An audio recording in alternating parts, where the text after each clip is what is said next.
بسم الله والحمد لله والصلاة والسلام على رسول الله. السلام عليكم ورحمة الله وبركاته. قبل izifundo zencwadi al-aqidatu as-sahihatu wa ma yudadduha, okuyizifundo ezimayelana nenkolo eqondile, i-aqida eqondile, nalokho okuphikisanayo noma okuphambanayo nayo. Kanti lapha siqhubeka odabeni olusha ensinyeni lezi eziyisithupha uSheikh Abdulaziz Abdullah Kabaz awayekade ezibalula enkulumweni yakhe ayethula ngalolu daba.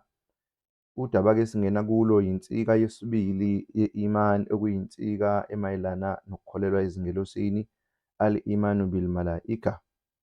Uthi-ke uSheikh ngalokhu, wa amma al-imanu bil malaika فيتضمن الإيمان بهم إجمالا وتفصيلا، فيؤمن المسلم بأن لله ملائكة خلقهم لطاعته ووصفهم بأنهم عباد مكرمون لا يسبقونه بالقول وهم بأمره يعملون. Uthi-ke mayelana nodaba lokukholelwa ezingelosini, lokhu udidiyele ukukholela kuzo ngamafuphi, kanti futhi nokukholelwa kuzo ngalokho okuchaziwe noma ngokujulile. Usethi-ke fayu'minu al-muslimu bi anna lillahi malaika.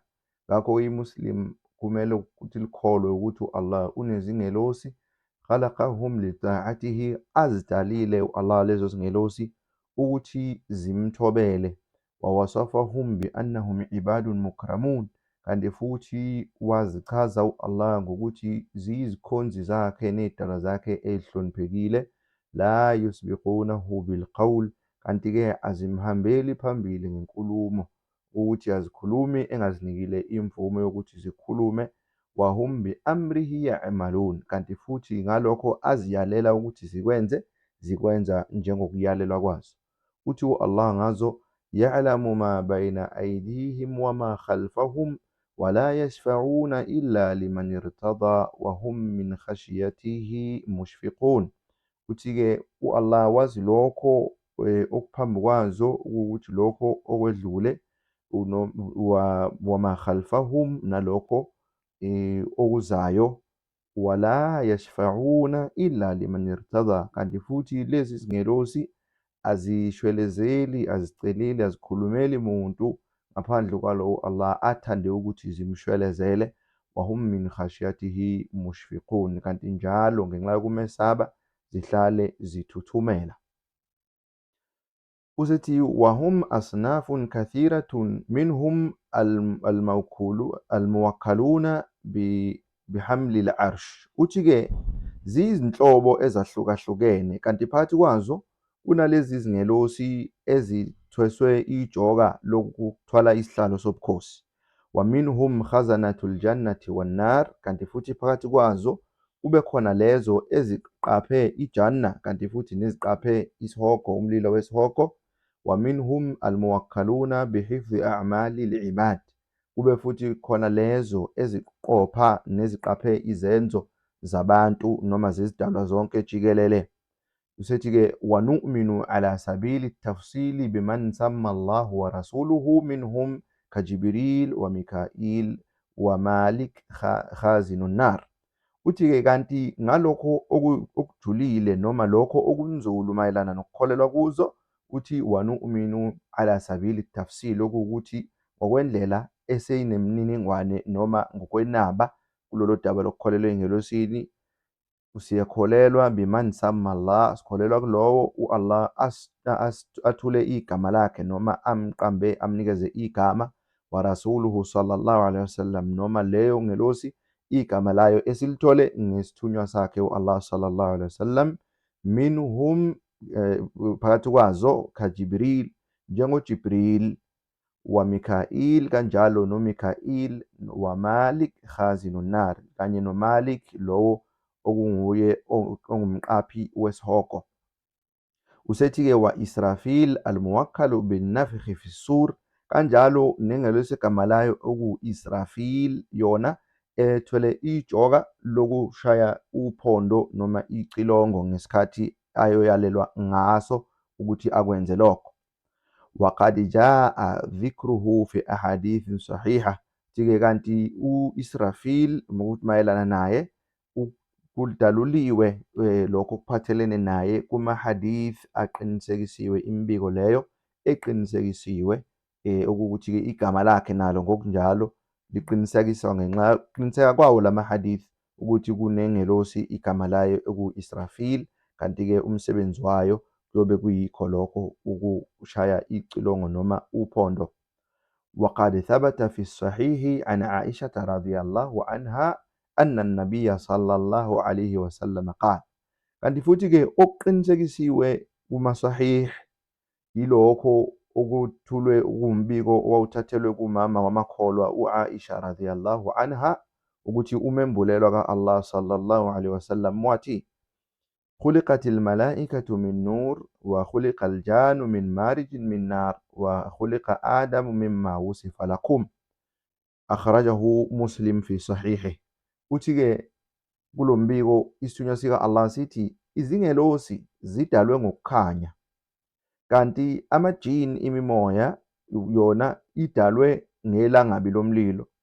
Wakhuliqa Adamu mimma wusifa lakum, kanti-ke u-Adam udalwe ngalokho esenichazeliwe ngakho, okuwukuthi lokho Allah asitshele khona kwi-Qur'ani ngesimo noma ngalokho u-Adam adalwe ngakho. Kanti-ke i-hadith le eyakhishwa ngu-Imam Muslim kumqulu wakhe i-Sahih Muslim. Yikho-ke lokho ushekhi akudalulile mayelana nokukholelwa ezingelosini.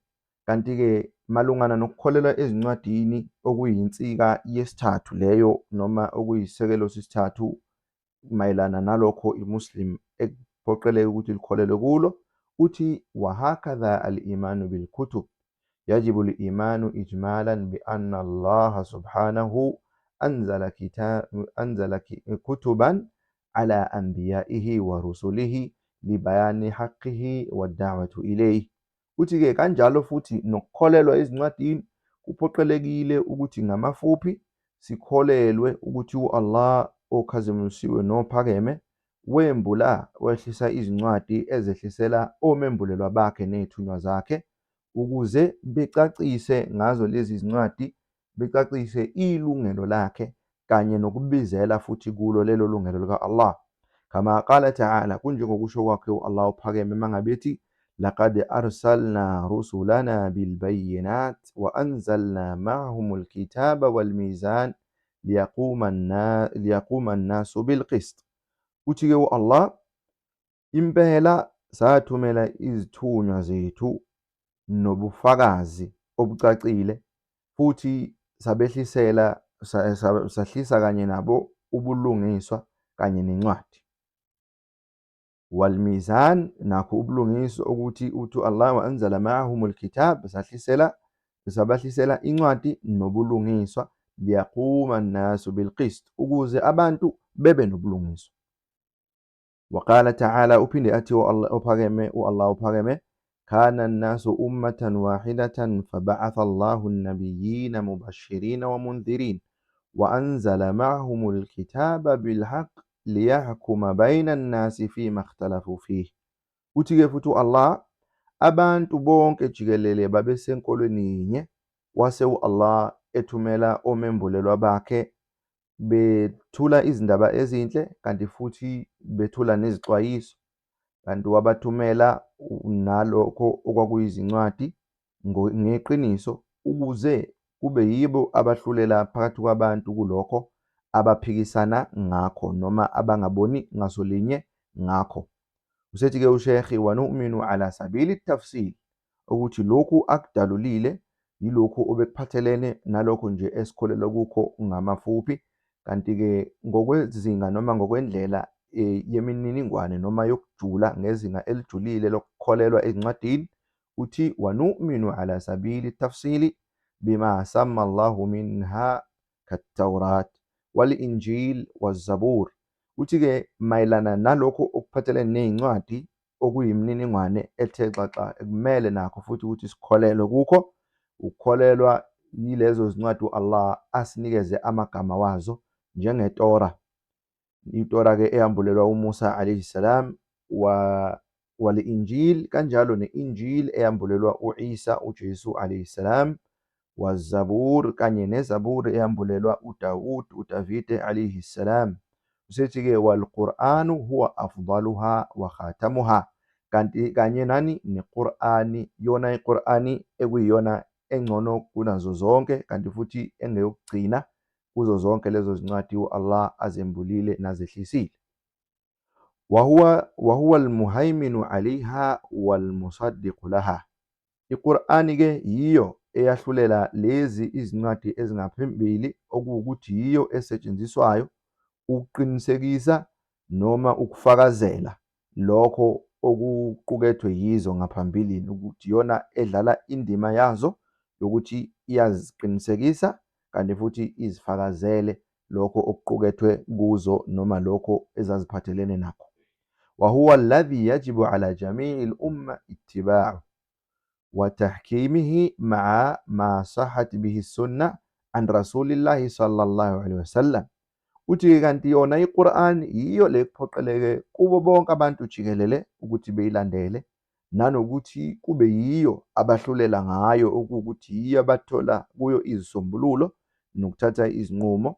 Ma sahhat bihi sunna, ihambisana nakho konke lokho okuqinisekisiwe okuqukethwe yisunna, izimfundiso zesithunywa sika Allah, methi an rasulillahi sallallahu alaihi wasallam. لأن الله سبحانه بعث رسوله محمدا صلى الله عليه وسلم رسولا إلى جميع الثقلين. Ngenxa yokuthi u-Allah ophakeme nophezulu wathumela isithunywa sakhe uMuhammad sallallahu alaihi wasallam njengesithunywa esithunyelwe kuzo zonke izizwe, okuyisizwe sabantu nesizwe samajini. وأنزل عليه هذا القرآن ليحكم به وجعله شفاء لما في الصدور وتبيينا لكل شيء. Uthi-ke kanti futhi u-Allah uye embulele kuye iQur'an ukuze kube yiyo ahlulela ngayo, kanti futhi wayenza iQur'an yaba yikhambi lalokho okusezinhliziyweni nokusezifubeni zabantu.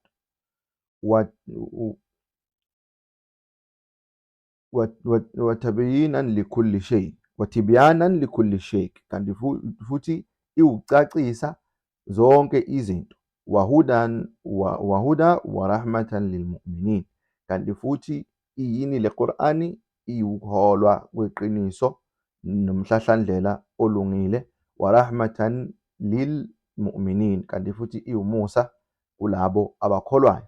Kama qala ta'ala, kunjengokusho kwakhe u-Allah ophakeme nophezulu mangabethi وهذا كتاب أنزلناه مبارك فاتبعوه واتقوا لعلكم ترحمون. Uthi Allah futhi lena incwadi esiyembulile ebusisekile, fattabi'uhu, ngakho ilandeleni, wattaqu, futhi nithobele u-Allah, la'allakum turhamun, ukuze nizuze umusa. Waqala subhana, uphinde futhi u-Allah ophakeme nophezulu athi وَنَزَّلْنَا عَلَيْكَ الْكِتَابَ تِبْيَانًا لِكُلِّ شَيْءٍ وَهُدًى وَرَحْمَةً وَبُشْرَى لِلْمُسْلِمِينَ. Uthi futhi sembulele kuwe incwadi icacisa konke noma icacisa zonke izinto, wahuda, futhi ewumhlahlandlela nokuholwa kweqiniso, warahmatan, kanti futhi nomusa, wabushra lilmuslimin, futhi izilokotho nezindaba ezinhle kulabo abangamamuslim. Waqala ta'ala, uphinde athi uphakeme, قل يا أيها الناس إني رسول الله إليكم جميعا الذي له ملك السماوات والأرض لا إله إلا هو يحيي ويميت فآمنوا بالله ورسوله النبي الأمي الذي يؤمن بالله وكلماته واتبعوه لعلكم تهتدون. Uphinde futhi u-Allah athi yithi, bantu nonke ngiyisithunywa sika Allah esithunyelwe kini nonke jikelele. U-Allah lowo okungokwakhe umbuso wamazulu nomhlaba, la ilaha illahu, akukho lutho olufanele ukukhonzwa ngaphandle kwakhe. Yuhyi wa yumit, yena unikeza impilo futhi kube nguye oyithathayo. Fa-aminu billah, kholwani nguye u-Allah, wa rasulihi, nesithunywa sakhe. An-nabiyyul ummi, leso singumembulelwa ongakwazi ukubhala.